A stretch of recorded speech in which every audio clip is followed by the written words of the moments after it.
Hello students, ये हमारा YouTube channel है पीके बायोलॉजी ट्यूटोरियल्स। यहाँ पर हम लोग क्लास 12th की बायोलॉजी पढ़ रहे हैं, जिसमें हम लोग first chapter reproduction in organism पढ़ रहे हैं। लास्ट लेक्चर में हम लोगों ने monoecious and dioecious plant and animals में डिफरेंसेस देखे थे। हमारे एग्जाम्पल्स क्या होते हैं मोनोसियस एंड डायोसियस के, वो हम लोगों ने पिछले लेक्चर्स में देखा था।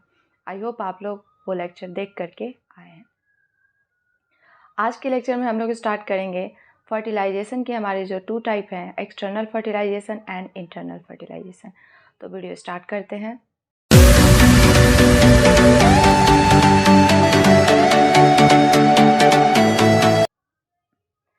देखो बच्चों, एक्सटर्नल एंड इंटरनल फर्टिलाइजेशन किस रिस्पेक्ट में बोला गया है। अगर फर्टिलाइजेशन हमारे बॉडी के आउटसाइड होते हैं तो उसे हम लोग एक्सटर्नल फर्टिलाइजेशन बोलेंगे, और अगर फर्टिलाइजेशन बॉडी के इनसाइड हो रहे हैं, इट मीन्स कि अगर फीमेल बॉडी के अंदर अगर हो रहा है तो उसे हम लोग इंटरनल फर्टिलाइजेशन बोलेंगे। ठीक है, तो इन दोनों में हम लोग डिफरेंस देख लेते हैं। Firstly, fusion of gametes outside the female body of organism is called external fertilization. अगर फीमेल बॉडी के जो है बाहर अगर फ्यूजन हो रहा है, इन द सेंस कि फीमेल भी अपनी जो है वो ओवम रिलीज़ कर रही है एंड मेल भी अपना स्पर्म जो है वो रिलीज़ कर रहा है आउटसाइड द बॉडी, और दोनों की जो है फ्यूज़न हो रही है, तो उसे हम लोग एक्सटर्नल फर्टिलाइजेशन बोलेंगे।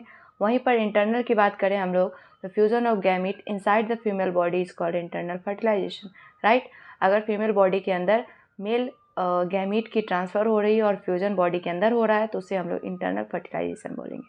ठीक, occurs in external environment like water, air, यहाँ पर जो है हम लोग उसे एक्सटर्नल फर्टिलाइजेशन का नाम देंगे। अगर मीडियम वाटर है, लाइक मोस्ट ऑफ केसेस में जो एक्सटर्नल फर्टिलाइजेशन है उसकी मीडियम वाटर ही होती है, क्योंकि जो भी हमारे ऑर्गेनिज्म वाटर बॉडी होते हैं उसमें देखा जाता है ज़्यादातर जो गैमीट है वो आउटसाइड द बॉडी रिलीज़ करते हैं, इधर मेल और फीमेल।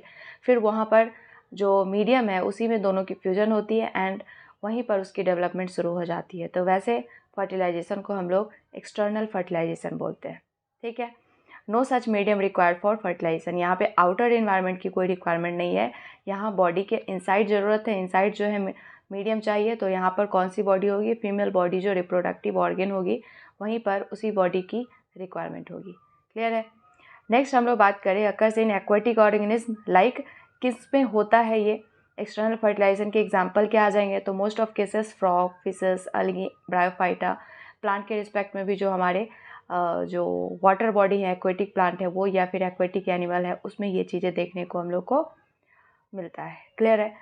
वहीं पर हम लोग इसके लिए बात करें तो इसमें क्या हो जाएगा, जितने भी एडवांस्ड है लाइक जो मैमल्स है, reptiles, birds, plants, angiospermic plant में हम लोग बात करें तो ये सब हमारे internal fertilizer in the sense की प्लांट के केस में फ्लावर के अंदर जो है अगर फर्टिलाइजेशन हो रहा है, वहाँ पर फीमेल बॉडी है, ओवरी, उसके अंदर अगर फर्टिलाइजेशन हो रहा है तो वहाँ पर इंटरनल फर्टिलाइजेशन। क्लियर है। अब यहाँ से हम लोग बात करें जो फर्टिलाइजेशन है, इसमें चांसेस ऑफ सर्वाइवल जो है बहुत लो है। क्यों लो है बच्चों, क्योंकि यहाँ पे जो ऑफ स्प्रिंग बनता है, यहाँ पर जो जाइगोट बनता है, वो सर्वाइवल की चांसेस उसकी कम हो जाती है। क्यों कम हो जाती है, क्योंकि यहाँ पर जो एक्वेटिक एनिमल है जो उससे लार्ज है, जो उसे इनगल्फ करेगा, जो खाएगा, तो वहाँ पर उसकी अटैकिंग के चांसेस ज़्यादा है, तो इसीलिए वो बहुत सेफ़ नहीं है। ठीक है, इसीलिए उसके चांसेस ऑफ सर्वाइवल लो है, क्योंकि वो वल्निएरेबल है इन द सेंस कि जो उससे बड़े एनिमल है उसको वो खा सकते हैं, क्योंकि उनकी वो जो है वो खाना हो सकती है। क्लियर है। इसीलिए chances of survival external fertilizer में जो ऑफ स्प्रिंग होगी उसकी कम होगी, और यहाँ पर हम लोग बात करें तो चांसेस ऑफ सर्वाइवल काफ़ी ज़्यादा हो जाएगी। क्यों, क्योंकि बॉडी अंदर है, फीमेल बॉडी के अंदर प्रोटेक्टेड है, वो आउटर इन्वायरमेंट के कॉन्टैक्ट में नहीं है, इसीलिए यहाँ पर वो सेफ़ है। ठीक है। नेक्स्ट डिफरेंस की बात करें हम लोग, तो यहाँ पर large number of gametes produced by male. तो यहाँ जो गैमेट्स है वो मेल के द्वारा ज़्यादा प्रोड्यूस किया जाता है, फीमेल के द्वारा भी प्रोड्यूस किया जाता है, तो वेस्टेज जो है यहाँ पर ज़्यादा हो रहा है ना। क्योंकि जो रिलीज़ हो रहा है, चांसेस तो नहीं है कि सारे जो है वो गैमेट्स जा कर के फ्यूज ही हो जाएंगे। क्लियर है। तो यहाँ पर क्या हो रहा है, जो यहाँ पे वेस्टेज होते हैं वो ज़्यादा होता है। तो यहाँ पर हमारे जो गैमेट्स है, या तो मेल की या तो फीमेल की, फीमेल के केस में हम लोग ओवम की बात करें तो यहाँ पर जो है दोनों को इक्वल अमाउंट में रिलीज़ करना पड़ता है, और उसके वेस्टेज के चांसेस ज़्यादा बन जाते हैं। ठीक है, यहाँ पर ऐसा कुछ भी नहीं है।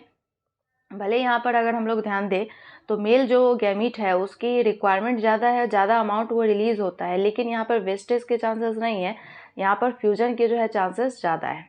क्लियर है? और यहाँ पर फ्यूजन के चांसेस लो है। Zygote is vulnerable to higher fishes. अगर हम लोग स्मॉल एक्वेटिक एनिमल की बात करें तो जो लार्जर फिश है वो छोटे फिश को खा सकते हैं, या फिर उसके जो छोटे एनिमल्स होते हैं उन सबको खा सकते हैं। तो यहाँ पर जो है उनकी जाइगोट की चांसेस जो है वो सर्वाइवल की लो हो जाती है, और यहाँ पर ऐसा कुछ नहीं है। ठीक है, तो ये हमारे 6 डिफरेंसेस थे एक्सटर्नल एंड इंटरनल फर्टिलाइजेशन के बीच। तो फर्टिलाइजेशन टॉपिक हमारा कंप्लीट है। नेक्स्ट हमारा जो टॉपिक है वो है पोस्ट फर्टिलाइजेशन। ठीक है, पोस्ट फर्टिलाइजेशन में जो फर्स्ट है हमारा वो क्या है बच्चों? एम्ब्रायोजेनेसिस। एम्ब्रायोजेनेसिस क्या होता है? Process of development of embryo from zygote, जो कि हमारे डिप्लॉयड बॉडी है सिंगल सेल के, उसी से हमारी जो पूरी एम्ब्रायो बनती है, एम्ब्रायो से हमारे जो पूरे ऑर्गेनिज्म रेडी होते हैं, उसी प्रोसेस को हम लोग एम्ब्रायोजेनेसिस बोलते हैं। क्लियर है? ठीक है, अगर एम्ब्रायो बन गया, देन एम्ब्रायो बनने के बाद वो मैच्योर हो गया, बॉडी से जो है वो बाहर आना चाहेगा। तो बॉडी से बाहर आने के चांसेस जो है उसके 2 टाइप है। किस टाइप से आ सकता है? या तो वो एग के फॉर्म में आए, या तो वो यंग वंस, या फिर जो जैसे एनिमल की तरह जो एनिमल होता है उसके फॉर्म में वो बाहर आ सकता है ना। तो एग के फॉर्म में भी हो सकता है और एनिमल के फॉर्म में भी हो सकता है। तो यहाँ पर उसी रिस्पेक्ट में हम लोग बात करें तो ऑर्गेनिज्म जो है वो कैसे प्रोड्यूस होता है। तो कुछ ऑर्गेनिज्म जो होते हैं वो एग प्रोड्यूस करते हैं, और कुछ ऑर्गेनिज्म होते हैं जो कि यंग वंस प्रोड्यूस करते हैं। क्लियर है? उस बेसिस पे हम लोग यहाँ पर उनकी कैटेगरी डिसाइड किए हैं। जो एग प्रोड्यूस करेगा उसे ओविपेरस, और जो यंग वंस प्रोड्यूस करेगा उसे विविपेरस। राइट? यहाँ पर एग इज़ आइदर मैच्योर और इमेच्योर। डिपेंड करता है कि ये एग जो है कई केसेस में क्या होते हैं कि मैच्योर प्रोड्यूस होता है और कई केसेस में इमेच्योर प्रोड्यूस होता है। अगर मैच्योर है तो फिर निकलने के बाद वहाँ से जो है वो हैच होने के बाद वहाँ से न्यू ऑर्गेनिज्म निकलेगा, लेकिन अगर इमेच्योर है तो उसे टाइम ज़्यादा लगेगा। बाहर निकलने के बाद भी उसे सुटेबल इन्वायरमेंट चाहिए, देन जाकर के वो मैच्योर होगा, फिर हैच आउट होगा। क्लियर है? तो ये हो गई हमारे ये डिफरेंसेस। बट यहाँ ऐसा नहीं है, यंग वंस जब तक वो कंप्लीट मैच्योर नहीं हो जाएगा फीमेल बॉडी से बाहर नहीं आएगा। क्लियर है? Fertilized egg converted by calcareous cell. हाँ, ये डिफरेंसेस इंपॉर्टेंट है कि यहाँ जो एग होता है उसके ऊपर एक कैल्केरियस कवरिंग होती है। कैल्केरियस कहने का क्या सेंस है? कैल्शियम कार्बोनेट की कवरिंग होती है जो उस एग को प्रोटेक्शन प्रोवाइड करता है। ठीक है, यहाँ पर ऐसा कुछ नहीं है क्योंकि यहाँ पर यंग वंस है तो इसके ऊपर कोई ऐसी कवरिंग प्रेजेंट नहीं होती है। क्लियर है? फिर नेक्स्ट हम लोग बात करें तो यहाँ पर जो डेवलपमेंट है कई बार फीमेल बॉडी के आउटसाइड भी होती है। तो यहाँ पर जो इमेच्योर एग होता है वहाँ पे फीमेल बॉडी के आउटसाइड उसकी नेक्स्ट डेवलपमेंट जो है वो होती है। बट यहाँ पर क्या है, ये फुल्ली मैच्योर्ड यंग वंस जो है वो डिलीवर होते हैं फीमेल बॉडी से बाहर के साइड।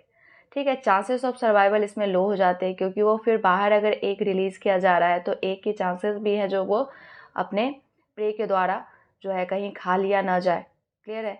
तो यहाँ पर जो है उसके चांसेस ऑफ सर्वाइवल लो हो जाते हैं। बट यहाँ पर चांसेस ऑफ सर्वाइवल हाई रहते हैं क्योंकि यहाँ पे फुल्ली कंप्लीटेड उसकी डेवलपमेंट हुई है, वहाँ से वो निकल रहा है, तो उसकी जो है डेवलपमेंट अच्छे से होने के कारण चांसेस ऑफ सर्वाइवल यहाँ पर मोर है।